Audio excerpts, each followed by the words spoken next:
I'm Captain Hoff, CEO of Founderspace, the leading global startup accelerator. I'm also author of the award-winning books, Make Elephants Fly, Surviving a Startup, and The 5 Forces. Startup minds. How do great entrepreneurs think? What defines an entrepreneur that can go out there, begin just with an idea, and grow it into a huge business in a very short amount of time? This is what I'm going to talk about. I'm going to draw upon my personal experience, having worked with hundreds of entrepreneurs all over the world, as well as the knowledge I gained running 3 of my own venture-funded startups. I'm going to discuss the qualities of great entrepreneurship and the things you need to know to build a breakthrough business. Unicorn thinking. The first question you need to ask yourself is this idea I have a unicorn? And I will tell you, almost certainly it is not. Either the idea is wrong and it won't work at all, or maybe it turns out to be a small idea, or maybe a medium-sized idea. But unicorns are billion-dollar businesses. These are big ideas. They have a huge impact. That means your company has to grow from what it is now extremely rapidly in order to ever reach that goal. So, you are beginning your startup. You need to have a unicorn mindset. Now, what does that mean? What does it mean to think like a unicorn? It means that you have to be flexible because it is a journey. Doing a startup is not a matter of, oh, I'm sitting around, a stroke of genius. I had this idea. It's going to change the world. And you go off and do that. You read about this in magazines, but more often than not, it's not actually true. Whoever's telling you that story is telling you a story. Most of the great ideas, and I will tell you this because I work with lots of entrepreneurs and I see it myself. Most of the great ideas, the unicorns, are actually born not through one brilliant flash of inspiration, but they are born through a process of iteration. People are going out into the market, experimenting, trying different things, seeing the results, see what people react to. That is the type of journey you are embarking on. You are embarking not on a quick journey where overnight you'll be rich, unless you're incredibly, incredibly lucky. You are embarking on an odyssey, a long adventure, and you will have many failures and many obstacles you will have to overcome, and you will probably change your idea many times before you hit on that magical idea that suddenly springs into life and begins growing at an enormous pace and becomes that unicorn you dreamed of. Dare greatly. If you are going to go out there and find that unicorn, that magic billion-dollar idea, you cannot stick with what you know. You have to go beyond your comfort zone, into a new area, and that means daring greatly. Remember, it's risk versus reward. If you are not able to take a big risk, you will not get to the point where you will get those oversized rewards. Building unicorns, building multi-billion-dollar startups typically requires that you go into a market that is unexplored, that people haven't already figured out. If they've already figured out, somebody dominates that market. It's too competitive. You're never going to break through. You need uncharted territory.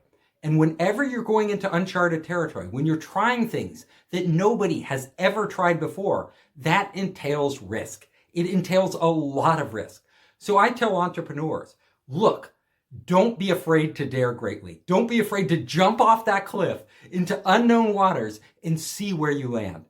Look at Elon Musk. He's a prototype for the dare greatly. He keeps pushing himself beyond and beyond. He said he was going to start an electric car company when everybody told him it was impossible. You know, there had been no new car company that was successful in the United States for over 40 years. And here he was launching a car company. And to boot, it was an electric car company and there was no infrastructure. It was totally new technology. And him, a little company, was going to compete with General Motors and Ford and all these big companies around the world, Toyota and Mercedes. It seemed impossible. And then at the same time, he thinks, humanity should be going into space. He launches SpaceX, a whole nother company with another huge, impossible mission to take humanity to Mars.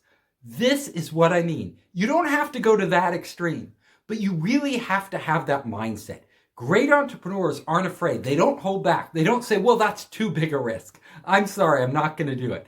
In fact, they say the opposite. They say, if I can see that there's technology that can get us there, I am not only willing to take the risk, I will lead the way. I will lead the market there. And that's what venture capital is for. It's to help you dare greatly and do the impossible. Go deep. It's not enough to take a big risk. It's not enough to have a great idea. You really need to go beyond where everybody else in the industry has gone. This means that you have to go deep. You have to think more deeply and know more about your product, your industry, what your customer wants than other people. In reality, most people out there, they think about their business, but they always stop at a certain point. And that point is usually where everybody else stops. It's a point where you feel like you know it all. You accept conventional wisdom. You look around you and say, oh, this has been true in the past, so it's true in the future. But really great entrepreneurs, they don't stop there. They keep learning. They keep pushing. They keep trying stuff. They go further and further and further. If you're in an industry, I don't care what it is, you need to know everything about it. You need to understand all the details of your industry, even more than people who've been in it forever. But you need to look at it from a fresh perspective. You need to look at it through new eyes. This is why most entrepreneurs, they haven't been in the business. They haven't been entrenched. They haven't been doing that business for 20 years. Because if you do, you start to blind yourself. You don't even try things that that a new person would try because you don't know a lot. So it's a combination of ignorance, of not knowing and not accepting the way things were done. But at the same time, going deep, figuring out what is it about your industry that isn't being served. How could you do things in a way that nobody's doing them? How could you offer more value to your customer than anybody is offering right now? And what new technologies can you bring to bear to totally change your industry? Keep learning. Go deep. Study everything your competitors do. Read everything about your industry. Being obsessed about your industry. Pushing and pushing and pushing. Gathering knowledge from every possible sort. And then arranging it in new ways and looking for where's an opportunity? Where is there an opportunity to make a connection between two things? Maybe even in unrelated industries that would actually transform what you're doing in your business. That's what I mean by go deep. Build your team. The first thing you should do when you start your company is focus on building your team. You would be surprised, but a lot of entrepreneurs I meet don't do this. They actually think they need an idea, so they spend all their time trying to think of an idea. And once they get an idea they believe is good, then they just start working on it. They start building it. They hire contractors to help them build it, but they don't get together their core team. This is a huge mistake. I will tell you, the more work you do before you pull in your core co-founders, the people who are going to build the company with you, the harder it is to actually bring in those co-founders. Why is that? Well, first of all, once you start to make progress on something alone, solo, working on it, maybe you're hiring people now and then to help you, some programmers in India or wherever to get things done, but you're not building your core management team. The further along you get and the more money you invest, the less likely you are going to be able to attract other people. Why? Well, number one is you're building something and they're not involved. It's not their idea. It's all yours. And when people are co-founders, they want it to be their idea too. They want to share in that. They want to share in the process of developing it. And they also want a decent share of equity. The further you go on your own, the harder it is for you to justify giving them equity that would be enough to get them to come on board as co-founders. And what you need to do a startup more than anything is really talented co-founders. These are co-founders who could have been working for Google or Microsoft or IBM or any big company out there. They could have gotten a great salary, but they're sacrificing that to come work for you for really no money, just a share of this company, which at the time isn't worth anything because you're just beginning. So don't do this. I've seen co-founders who've been working on it for a year alone, and then they try to pull in other team members. It becomes virtually impossible. They don't want to give them much equity. They already have their idea set. They don't want to change it. The other team members want to feel a part of it. They don't feel a part of it. They're not getting enough shares to make it worth them leaving their good paying job or sacrificing other opportunities, so they don't join. If you are going to build a startup, it is easiest to pull the team members you need at the very beginning, when you are first starting out, before you do any work. Honestly, get the team members you get at the beginning will have a bigger impact on whether you succeed or fail than your idea, than the amount of money you raise, than anything else. Because the idea is usually wrong. You usually have to go through many iterations on the idea. So whatever you start with, it probably isn't right anyway. The money usually doesn't come until you have a team. Like, I won't invest in a solo founder most of the time. I want to see a real team there. I want to see that this person could be a leader. That is my test of the entrepreneur. Can you bring in great team members when you have no money? If you can't do this, if you can't get other people to join you at the beginning when you have no money, then you probably aren't a great leader. You might not even be a good leader. And I want a great leader. If you're going to build a billion-dollar organization, one person alone isn't going to do it. You need to surround yourself constantly with the best talent possible. That's the first proof point. That's what you should be doing. Also, when you bring team members in early, when they're involved in the process, when it's their idea, they're much less likely to leave because they're investing it. They're investing their time, their energy, their emotions. They become as attached to the project as you do. So I always tell entrepreneurs, don't go off and start to raise money. Don't even try to build a product. And definitely don't even start with an idea. Before you do anything, find the people you want to work with. Now, you may know roughly what you want to do, like in the area you want to work. That's fine. But you don't have to narrow it down. Leave it open. Bring in the team members. Your team members start together figuring this out, changing, trying experiments. Remember, at the end of the day, it doesn't matter if it's your idea or their idea or all of your idea. All that matters is it works. It either works or it doesn't. Now, when finding team members, one thing you can do to ensure that everybody sticks with the company, and if they don't stick with the company, they don't walk away early with a lot of shares, is that you give everybody gets founder shares in the company, but you make these founder shares vest over time, typically a 4-year period.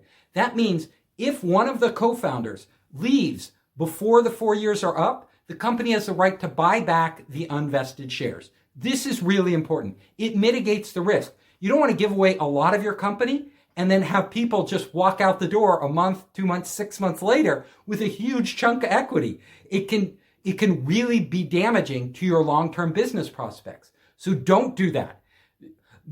Set it up in advance with shares vesting over time. Now, you can also put a cliff into place. A cliff means that no shares will vest until you reach a certain point. So you could have a 3-month cliff, a 6-month cliff, a 1-year cliff. It depends on how you work it out, but you should all accept together what this should be. Bring your co-founders in, discuss it with them, say, look, if any of us leaves before 6 months, we're going to put a cliff in there at 6 months. That person doesn't get shares because they left too early. They didn't really commit to the company. And we need a trial period to see if we can all work together. And I want to be able to go on with this if it doesn't work. So put this down in writing at the beginning. Sometimes get a lawyer to work it all out. It's very simple. And then you'll be in good shape. And for the number one rule is before you do anything else, your job is to build a team. Honestly, Team building is the hardest part. If you can get the right team, it doesn't matter if you have the right idea. You'll figure it out together. You'll change directions many times. If you get the wrong team, your company is almost always doomed to fail. So make it your number one job to build that team from day one. What makes a super CEO? I get asked this question a lot. What makes an excellent CEO, especially when doing a startup? What qualities do you need to have when launching a business to really break through? Well, I will tell you, I work with a lot of entrepreneurs, and there are 3 qualities I always look for. The first one is curiosity. Is the entrepreneur curious? Are they asking a lot of questions? What do they think? How do they see the world? Do they see it from a unique perspective? Are they willing to break orthodoxy? When they're in a situation, if they're in a business, they're asking, why are people doing it this way? Couldn't they do it this way? What about this technology? Has anybody tried this? These type of hungry minds that are always absorbing information, always reading, always learning, hungry to try things different, curious people. That is the number one quality I look for. If you're curious, I can be pretty sure you're going to come across, at some point, stumble across some insight, and you're going to go deep on that and figure it out in a way that nobody else has before. Number 2, just as essential, leadership. You have to be able to lead. Being a CEO is different. You can be other roles in the company, but if you're going to be the CEO, the number one thing you need to do is lead. Leadership first means bringing in the great people, building that team. But there's a lot more to leadership. The next thing you need to do, bring in customers.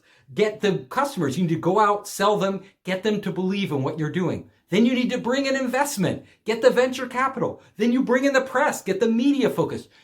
Great CEOs have this leadership ability to attract, to bring resources into their company, to grow their company, to set a vision, to get people to follow them, to take chances when otherwise they wouldn't do it. They would not want to take, most people don't want to take big chances. They want a sure thing. They would rather stick with what they know. But a great leader can take these crazy ideas and actually get everybody to follow them into the unknown, into uncharted territory. Even if it turns out to be a disaster, they keep leading, they keep trying, and ultimately the leadership will determine whether the company succeeds or fails.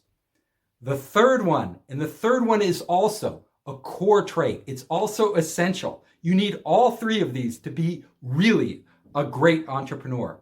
The third one is stamina, resilience, the ability to confront hardship and have it knock you down, have it, really, shatter all hope, but then you get up again and you just keep going. You look at the entrepreneurs. There are entrepreneurs out there and they have lots of trouble. They're always running into trouble. I will tell you, every single one of my startups, there's been a nightmare situation, a situation you think you can never get out of. The really true entrepreneurs always never give up. They just keep fighting until the very end. It doesn't mean you always succeed. It doesn't mean everything you try will work. Most of the stuff won't. A lot of times you'll have to totally pivot. Sometimes you will have companies that go bankrupt. Look at Jack Ma, the founder of Alibaba.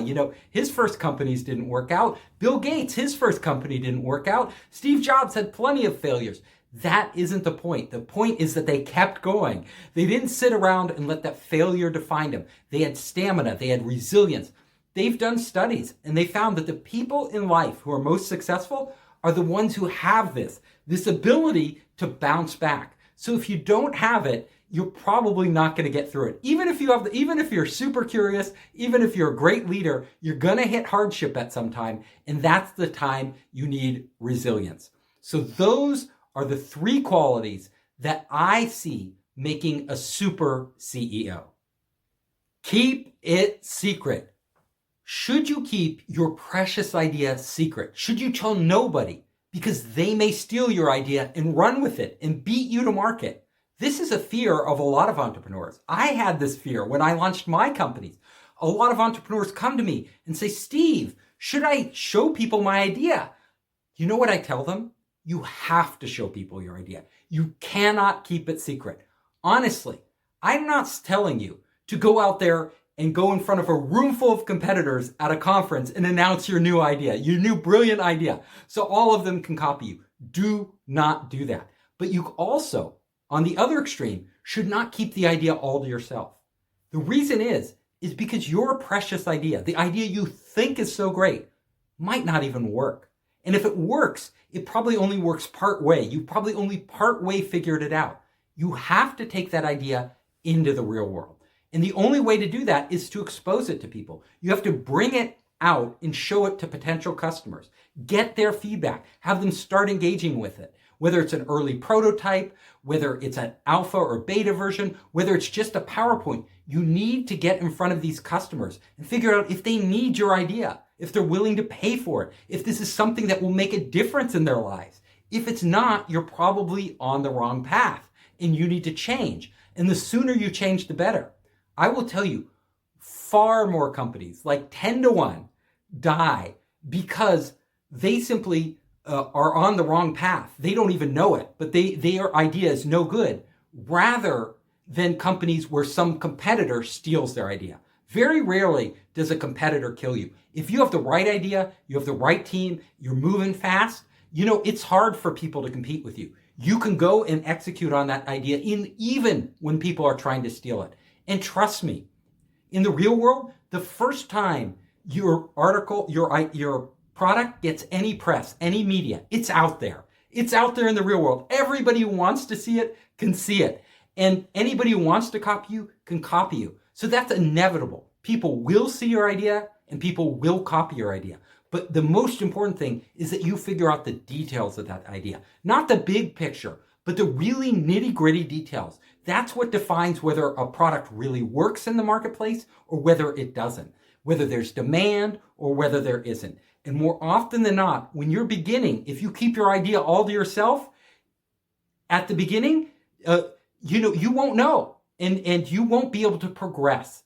Now, being an entrepreneur is about coming up with an idea and taking it into the world as soon as possible. Getting feedback, gathering data, talking to investors. If you're afraid to talk to investors, you won't raise money, right? You're afraid they may copy you or give your idea to another company? Well, they may, but the chance is small compared to you not getting money if you don't talk to them at all, and them giving their money to somebody else who ends up beating you because they have all the funding and resources which you don't. So no matter what you do, you have to take your idea into the real world. It's better to do this in an orchestrated fashion. Honestly, you don't want to, when you go to an investor, you don't want to go to an investor who's already invested in a competitor. So look at their portfolio. Ask them. I do this before I meet with an investor. I say, I tell them briefly what I do without revealing any of our real secrets. And then I say, have you invested in a competing company? If they say yes, I don't meet with them.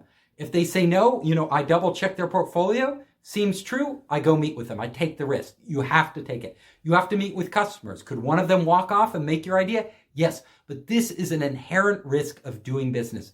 It's part of the process. Please don't hold yourself back. Do not keep your idea secret. I've seen so many startups in my lifetime that have kept their ideas to themselves and nothing ever happens. They end up spinning their wheels in their own little bubble, their own little world. They never get out there and they never get a product that's really usable, really valuable. Trust me, there are a gazillion ideas in the world. There are so many ideas, but getting something to work, figuring out how to actually make it work and build it and get the resources to launch it, that's the hard part of being an entrepreneur. And to do that, you must go out there with your idea. You must expose it. Money won't save you.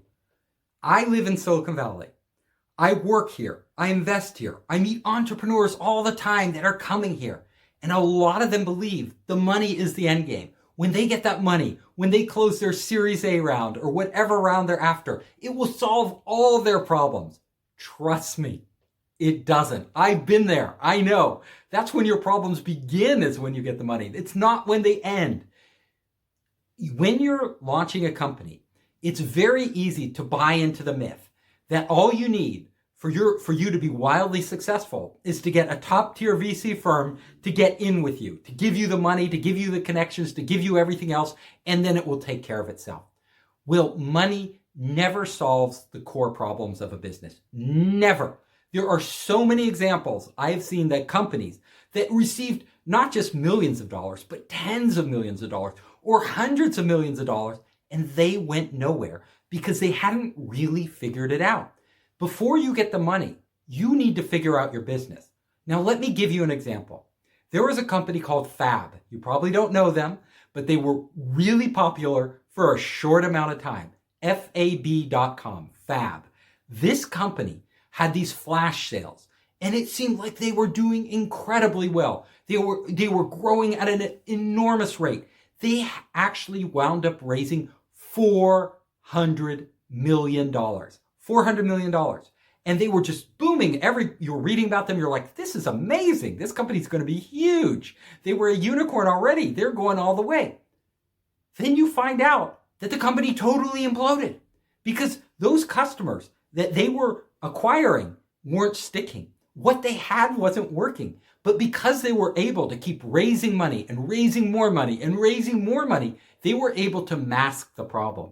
A lot of businesses run into this problem. They think, oh, if I just raise more money, I'll be able to fix the problem. Actually, it gets you on a treadmill. You get addicted to the money. You get addicted to burning money, and it doesn't fix the problems. The problems are fundamental to your business. In fact, like I said, the money can allow you to live with these problems when you shouldn't be. They shouldn't have been growing that fast. They hadn't had a product market fit. Customers weren't sticking with their product, but instead of addressing that problem, they just kept raising more money.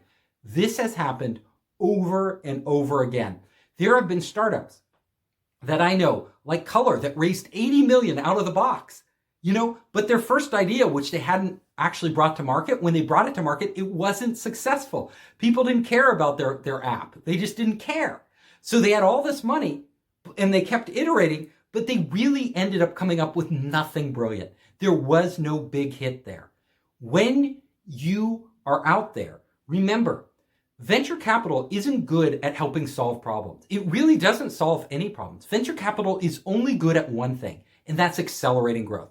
When a company has figured out what they're doing, when they've actually have that product market fit, that thing that really works, venture capital is excellent at helping them scale. Basically saying, okay, I can see that it works. I can see that in the future you will be very profitable because you can acquire a customer for this much, but in the customer's lifetime, which could be many years, they will be worth much, much more to you. And that will allow you to become a huge company. I will advance you the money and allow you to acquire a lot of customers really rapidly and grow like crazy to meet their needs. That is what venture capital does.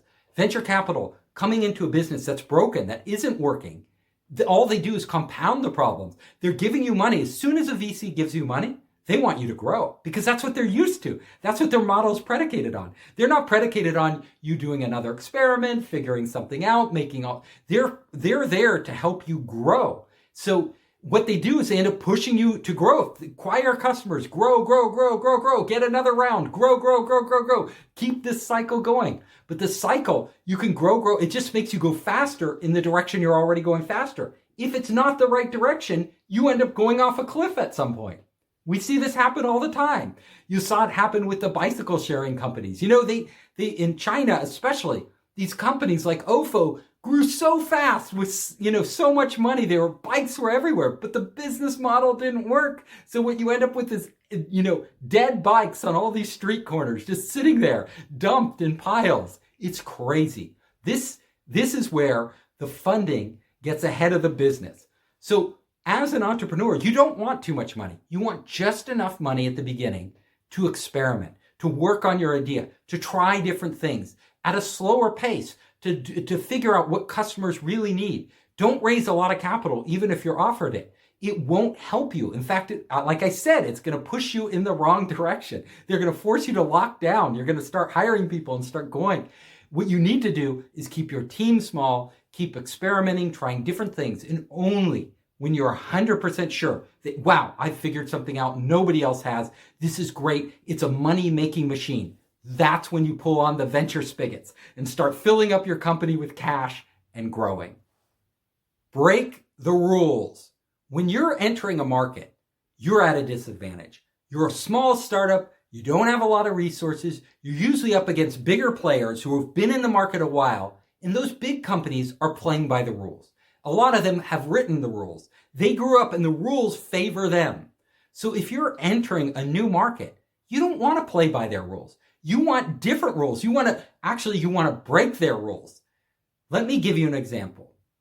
Uber, when it came into the market for transportation, there were already taxi companies in these markets. They usually were licensed by the city. A lot of them had to spend a lot of money to buy these very expensive licenses called medallions in order to operate. Now, these companies, these taxi companies, they were all playing by the same rules. Uber comes in and they say, look, if we had to buy a medallion, which can cost $100,000, $200,000, it depends on the city, a lot of money for every one of our drivers, our business model would never work. We would never be able to compete with these existing taxi companies. It's just impossible. So what they said is, we're not a taxi company. We aren't you. We're just an app. We're just connecting people who want to pick up customers, people who have a car and want to drive, with people who need a ride. That's what we are. We're an information technology company. By redefining the playing field, they broke all the rules. Now, in some companies like South Korea, they got banned because they were breaking the rules. But the model, if they hadn't broke the rules, honestly, if they didn't go into this gray area, this area that was undefined, that nobody had charted before, they wouldn't have been the Uber we see today. They would have failed. They would have failed very quickly early on. Only by breaking the taxi rules were they able to enter the market with a new, much lower cost, much more convenient service than any of their existing competitors were offering. Airbnb is another perfect example of breaking the rules. When Airbnb entered the market, they didn't say we're a hotel chain. They didn't say we're actually setting up bed and breakfasts in places, because if they would have said that, they would have had to play by all the rules. They would have had to get fire permits, zoning permits, they would have had all these city and government restrictions that they would have had to follow. It would have been a nightmare, and they could not have scaled their business like they did. So Airbnb said, no, we're not a hospitality company. We're not running a hotel or a bed and breakfast. What we are is we're actually just an information technology company connecting people who have space in their home with people who would like to stay with them. That's all we're doing. This allowed them to get into the market, grow really fast by entering this gray area where the rules weren't written because they redefined it. They totally rewrote the rules and broke whatever existing rules there were. And then they grew quickly. Later, many cities started to impose regulations, but then it was almost too late. There's some place where Airbnb is totally restricted, but in most markets, they operate pretty much as they always have. Maybe they have to play by certain rules. People can only rent their places for so many days, but by now it doesn't matter. They're the dominant player. They're the dominant player, and they're still growing fast. This is one of the keys to entering a market. As an entrepreneur, what I want you to do is write down a list of all the rules your competitors play by, everything.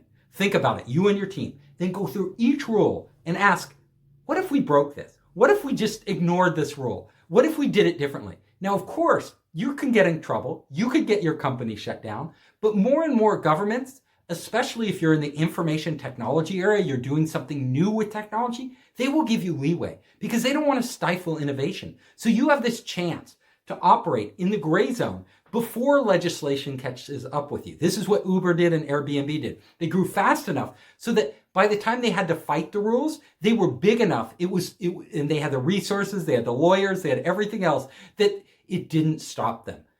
In your market, what rules can you break? And if you don't just break a rule for no reason, only break the rule if it gives you a significant competitive advantage, if it allows you to do something they aren't doing. And don't break rules which are clearly criminal. You don't want to be against the law. You only want to break the rules that are sort of undefined in this gray area, where you could argue one way or another that what you're doing is perfectly fine.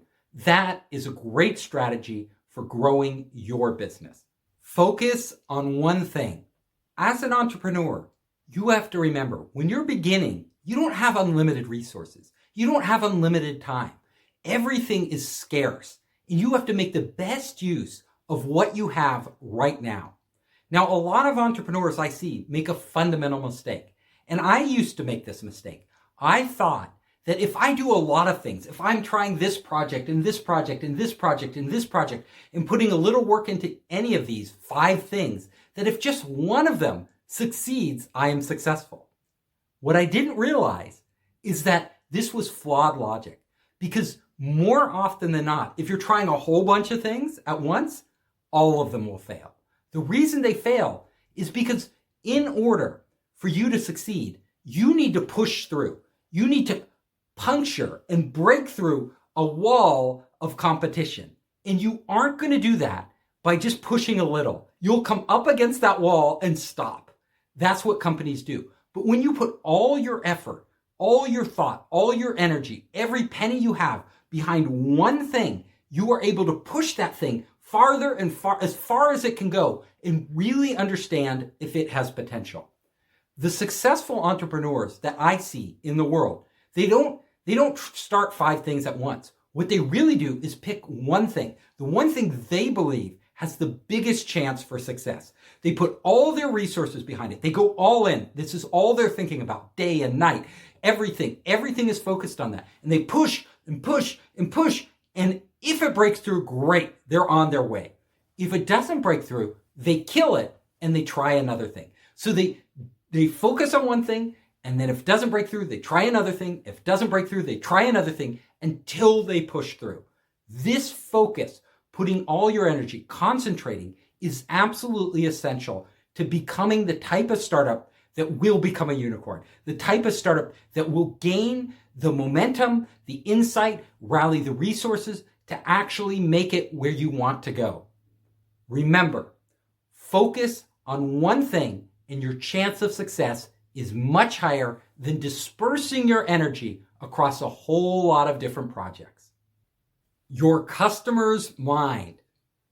One of the surest ways to be successful in business is to get inside your customer's head, to know what your customer is thinking and feeling. The closer you can get to penetrating the mind of your customer, the more chance you have to build a product or service that they really love and really need. I will tell you, I work with entrepreneurs. I watch them as they go through the process of innovating, of trying to figure out what to do.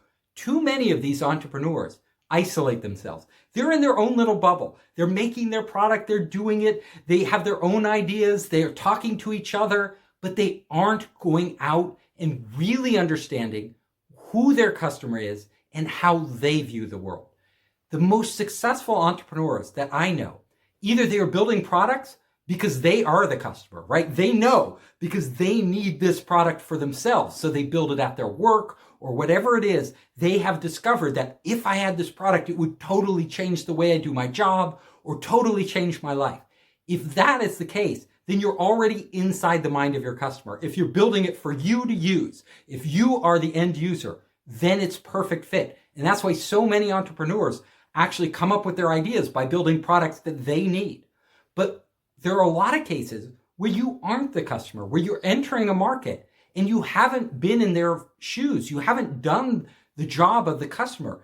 In this case, it is really beneficial if you can stop doing what you're doing, stop thinking about what the customer may need, but actually go out and experience what the customer is experiencing. Plant yourself in their office. Ask if you're making a product for doctors to make them more efficient, ask if you can go around with a friend of yours who's a doctor for a week or a month and see what they do every day. See the headaches they have, see the problems they have, see what they're encountering. Talk to them, have lunch with them. You're spending day in and day out with them, trying to figure out what they really need, what would really make their life easier, what would really make them more efficient. The only way to know is to get inside their mind, to actually experience what they're experiencing with them.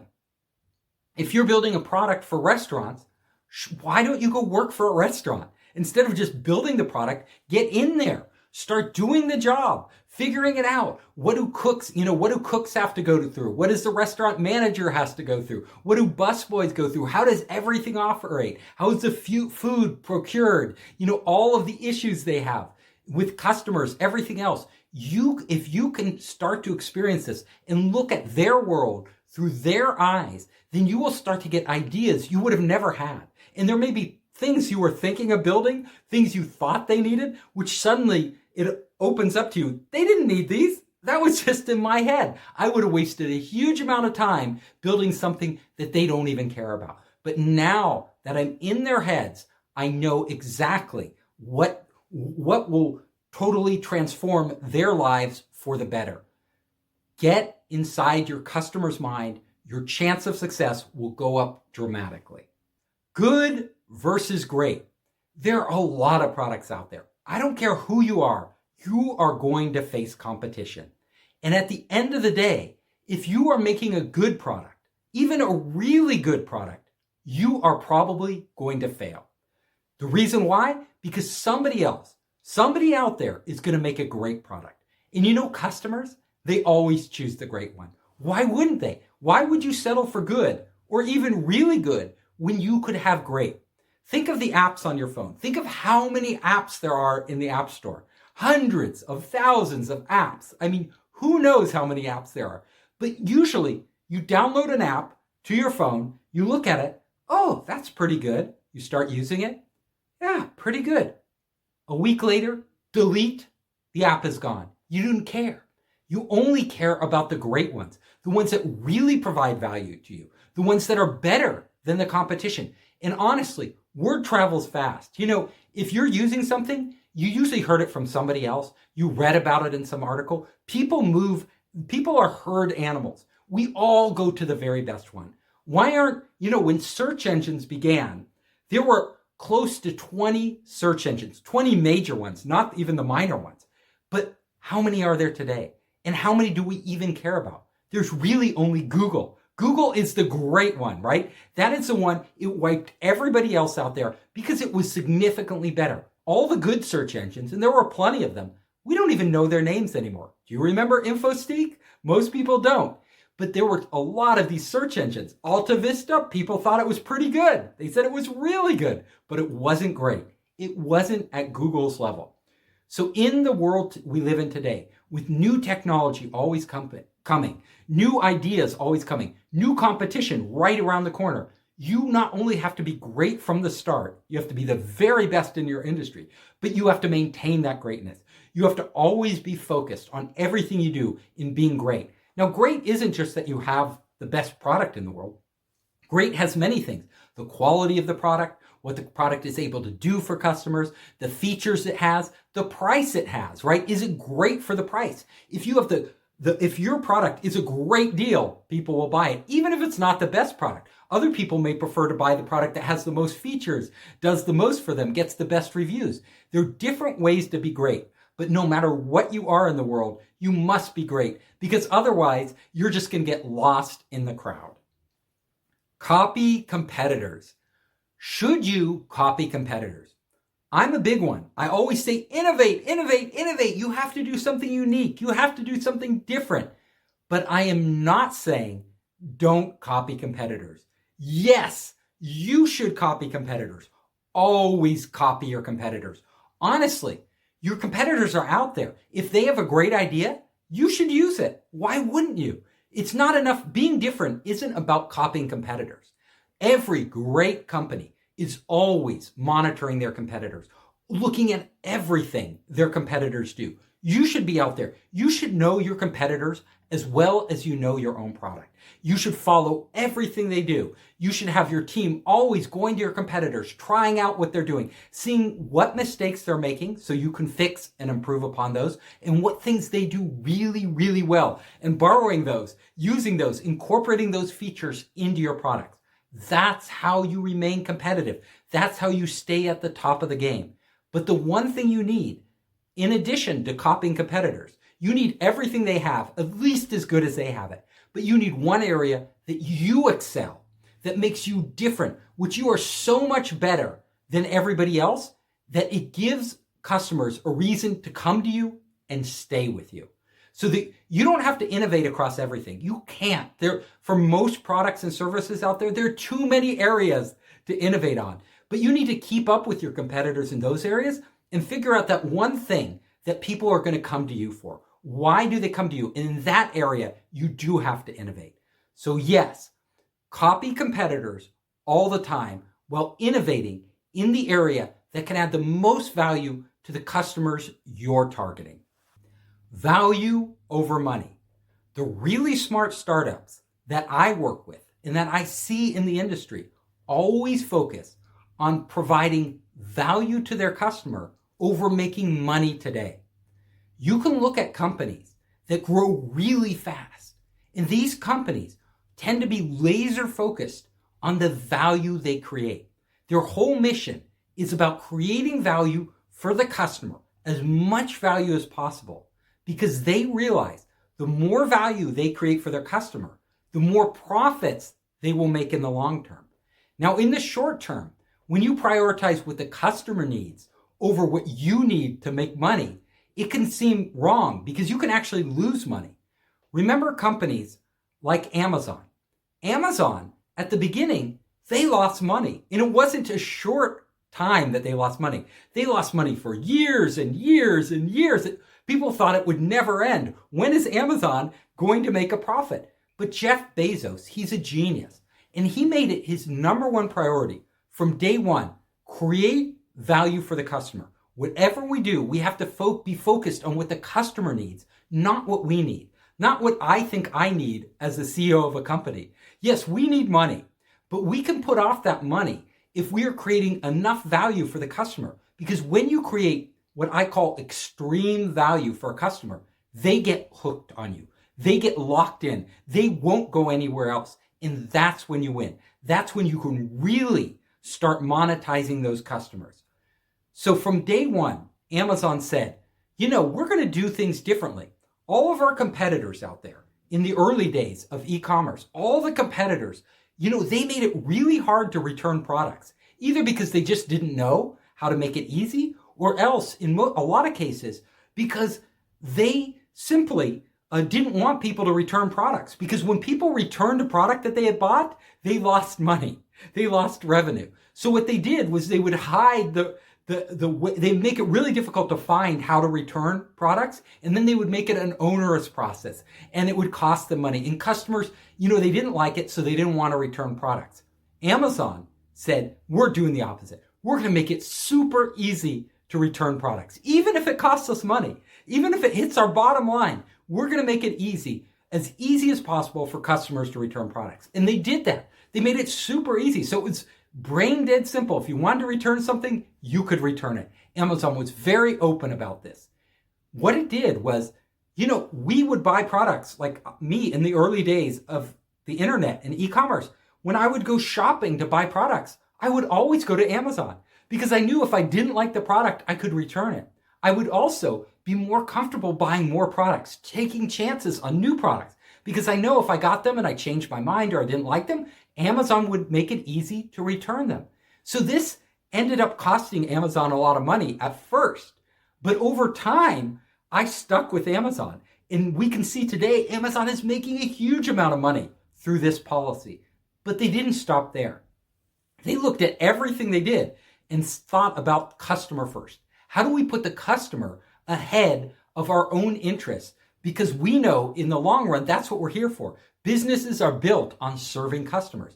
So they started reducing shipping time. They knew this cost a lot of money, right? To contract the shipping time, they had to invest in a lot of money, automating things, robots, all these upfront costs. But at the end of the day, Amazon today is super efficient. I want a product. A lot of products, if I'm a Prime member, I will get them for sure in 2 days. A lot of times they come the very next day. It's absolutely amazing. And I don't have to pay extra. This is why people stick with Amazon. It turned out to be a huge competitive edge. And then they start offering freebies. You get free music. You get free videos. Once you subscribe to Amazon, once you become an Amazon Prime customer, they are giving you all the continual stream of benefits for you. This basically locks in their customers. It is the fundamental thing that made Amazon so successful and so big compared to all of their rivals. You look at other companies in the Valley and they've done similar things. Google always put the interest of the customer first. You know, in the early days of Google, they used to have flashy ads on the website. They were thinking about it, actually.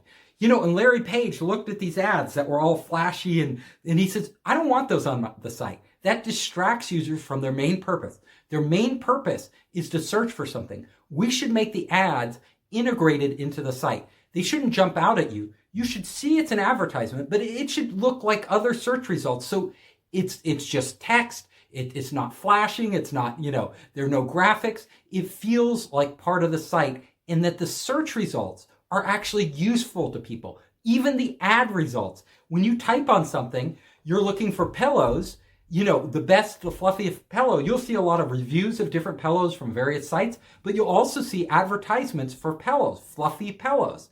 These ads are actually information for you. They're actually useful. That was a decision Google made early on, and they've carried it through all their products. When there's a choice between making short-term profits, like getting more money from ads, or saving money and providing value to the customer, they always choose the value over the money. Don't fall in love. This is something that I tell all the entrepreneurs I work with. Please, when you're doing a startup, don't fall in love. What do I mean by this? Am I telling them don't have a boyfriend? Don't have a girlfriend? Just focus on your business? Focus? No. I think it's fine to have a boyfriend, a girlfriend, a husband, a wife, whatever you want. Love is good. You need balance. You need relationships. You shouldn't put everything on hold. That's not what I'm saying. When I say don't fall in love, I mean don't fall in love with your product. Too many entrepreneurs I work with, when I talk to them, they love their product. They're infatuated. Their product is the greatest thing on earth. I'm happy that they have passion for their product. That's important. But honestly, don't fall in love. You know why? Because love is blind. I'm sure you've heard that and been in situations where one of your friends falls in love. They're infatuated and they fall in love with somebody who isn't right for them.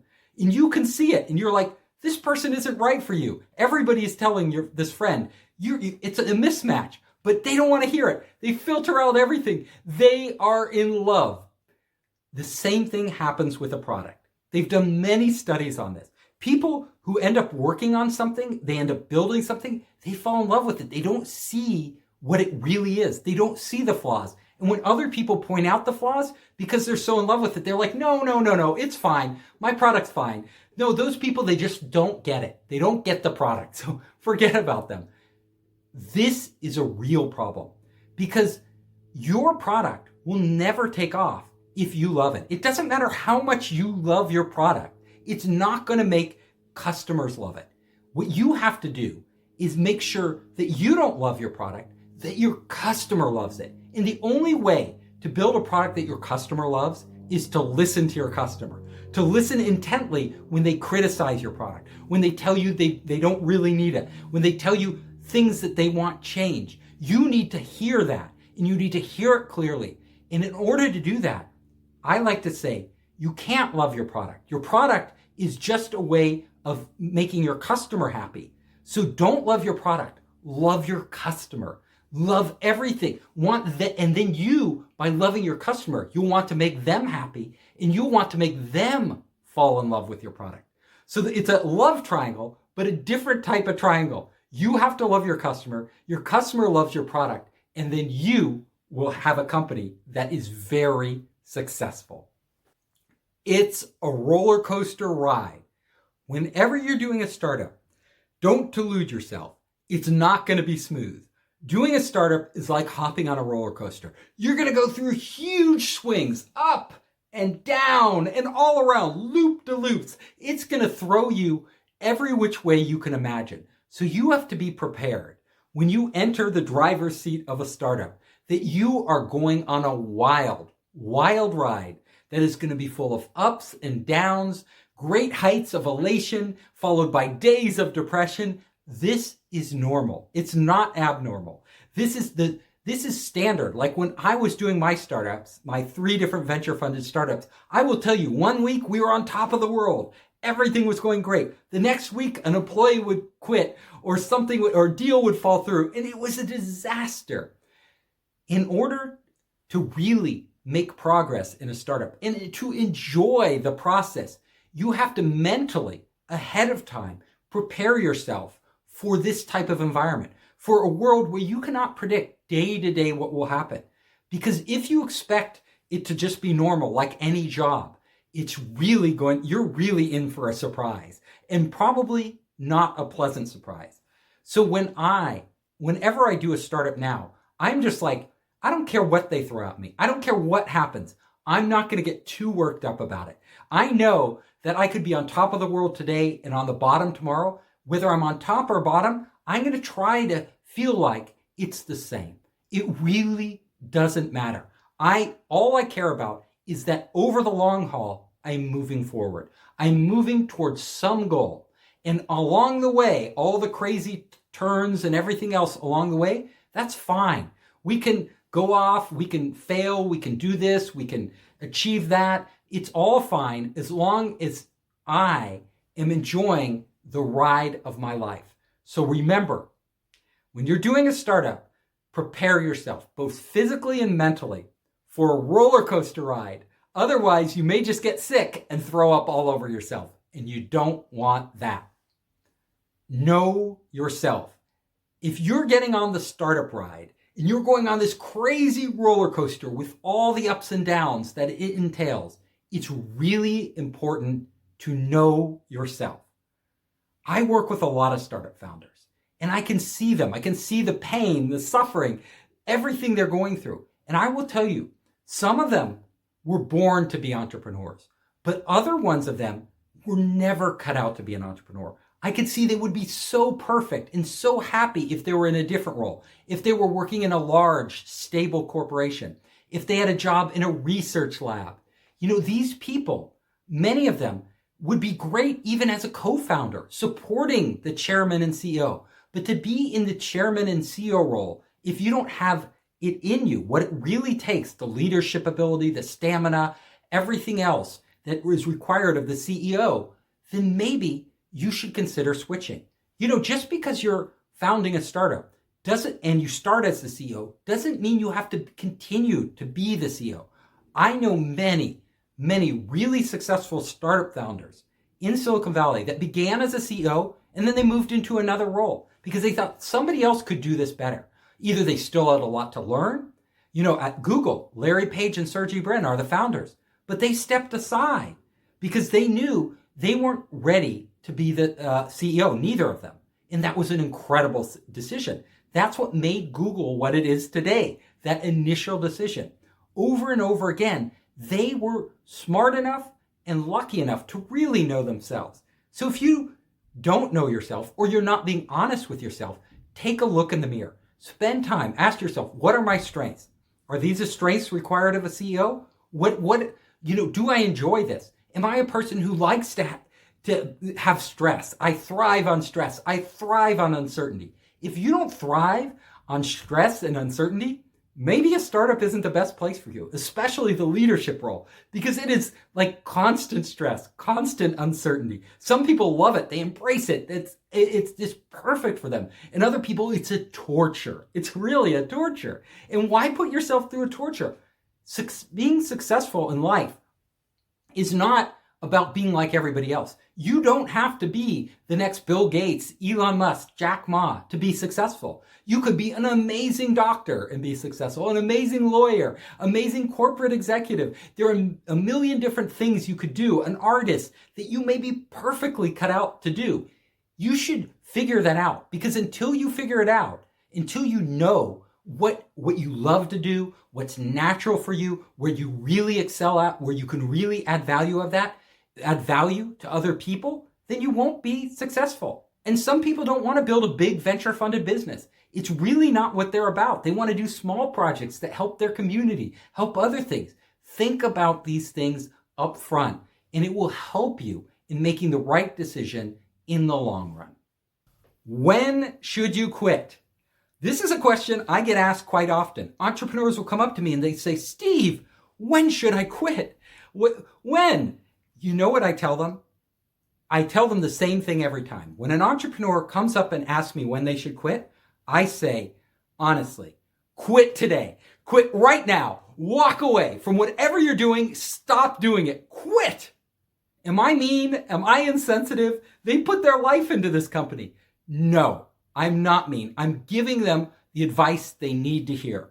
Because if they are asking me if they should quit, it means they are asking for permission to quit. They already know the answer. They know the business isn't working. Otherwise, they wouldn't ask me. Like if they didn't know there's something fundamentally broken about their company, they would never come to me asking if they should quit. People, entrepreneurs, usually they don't quit too early. They quit too late because they're passionate. Nobody wants to fail. They love this idea. It's their baby. The company is their baby. They never, ever want to quit. So by the time they're coming to me, it's far beyond the time that they should be quitting. Now, when I say, should you quit? I don't mean, should you quit everything you do? I'm not a quitter. I mean, you should stop what you're doing and then try something else. Quit what you're doing because whatever you're doing, it isn't working. It doesn't mean give up on your business, but it definitely means quit whatever you're doing, refocus, and try something very different. If you don't do that, your chances of success are probably nil because you already tried this. You know, most of us try something. It's like we work on it and work on it and work on it. And it's only when we can't think of anything else to do that we even consider quitting. So by that time, you're ready to give this up and go on. Even if it means closing down your company because it doesn't work. Close down your company. But if you're a real entrepreneur, start a new one. Life doesn't end when you quit. It never ends. Now, one of the things I can tell you, if you are thinking, should I quit or not? Let me give you a little rule of thumb. If doing your startup feels like you're Sisyphus, remember the myth of Sisyphus, who had to roll the boulder up the hill. And every time he got to the top of the hill, the boulder would roll back down again. That was his punishment. So he had to do it over and over and over endlessly. If that feels like your startup, if you've been doing that for months and months and months, and it's the same thing, you're not making progress, it is time to quit. You should quit. When you really figure it out, when a startup really works, you don't ask those questions. In fact, you're chasing after that boulder. You can't keep up. There's so much you need to do. You can't run fast enough. That's what a startup that's working feels like. It feels like it's pulling you along. It's not you're pushing it to get going. So if you're pushing for 6 months, 7 months, 8 months, and nothing is happening, you should quit. Never stop dreaming. I don't care what adversities you face. If your company failed, if everything fell apart, if your marriage failed, please don't stop dreaming. Because what dreams are is what we are. It's our soul. The soul of humanity is dreams. We all live not just to survive, but we live to do something more, something great, to contribute something to the world. And as long as you can dream, you have the potential of doing that. And there's nobody who can tell you you can't but yourself. Because if you believe you can, there will be another opportunity. You will create that opportunity to do something. I will tell you, in my own life, I've had failures. I've had points where I was so low, I thought I just can't do this again. I can't go through it again. But you know what? Sure enough, I just allowed myself to dream. And some new dream came up and replaced my old dream. And then I was on a new journey. And I wouldn't be where I am today. I wouldn't be successful if I hadn't followed my dreams. My whole career, I've always did what I dreamed of doing. I never wanted to get to the end of my life and say, oh, I could have done that, but I was afraid to dream. I didn't allow myself. I didn't want to suffer. I thought the dream is what matters. You know, human beings, we don't live in a reality. We create reality. The reality you and I live in is a reality in our head. And that is as much our dreams as anything else out there. So anything people are telling you is only partially true. You can change that by changing how you look at the world, what opportunities you see. If you dream, a dreamer, an entrepreneur sees opportunities other people don't because they allow themselves to imagine a future that other people can't see. This is the essence of being an entrepreneur. And this is what I want you to understand more than anything. It's your dreams that allow you to do great things. And if you cut off your dreams, if you say, I'm only going to be realistic now, I'm only going to be practical now. I'm not going to take any big chances. These things will start to kill your dreams. They'll start to limit them, shrink them down. I don't want you to do that. No matter what you do in your life, please never stop dreaming, and you will be successful. I tell you, you will be successful. You may not be running a big company. It doesn't matter, honestly. You can do great work and you can have so many dreams. You could take the skills you have and put them to so many things. If in your community, you wind up starting a nonprofit and you transform the lives of those people around you, that's a magnificent thing, right?